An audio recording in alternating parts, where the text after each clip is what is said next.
Welcome to our channel. Today we how to withdraw bank transactions using Plaid into Airtable, complete guide step by step clearly.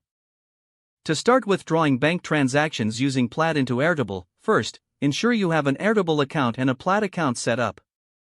Next, log into your Airtable account and create a new base for your bank transactions. Open your new base and set up a table where you want to store your bank transactions. Define the fields in your table, such as date, amount, description, and transaction type.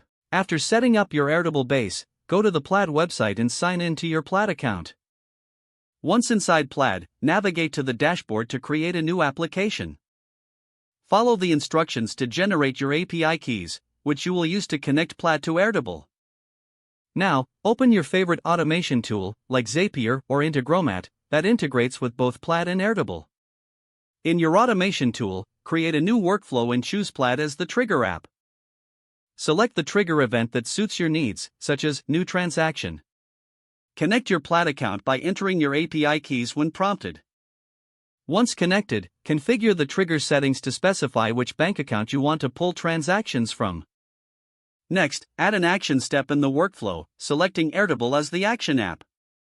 Choose the event Create Record to add new transactions to your Airtable base. Authorize your Airtable account by entering your API key, which you can find in your Airtable account settings. Select the Airtable base and table where you want to send the transactions. Map the fields from the Plaid transaction data to the respective fields in your Airtable table. Ensure all required fields are correctly filled to avoid errors. Test your workflow to ensure the integration between Plaid and Airtable is functioning smoothly. If the test is successful, turn on the workflow to start automatically pulling transactions into Airtable. Monitor the data flow to ensure that transactions are being recorded accurately in your Airtable base. Adjust any settings as necessary to fine-tune how and when data is pulled from Plaid. You are now set to withdraw bank transactions using Plaid into Airtable seamlessly. If the page does not load, refresh the browser or try again in a private or incognito window. Make sure you are using the correct email address, then retype it carefully to avoid small typos. If your password is not accepted, use the reset option and create a new strong password you can remember.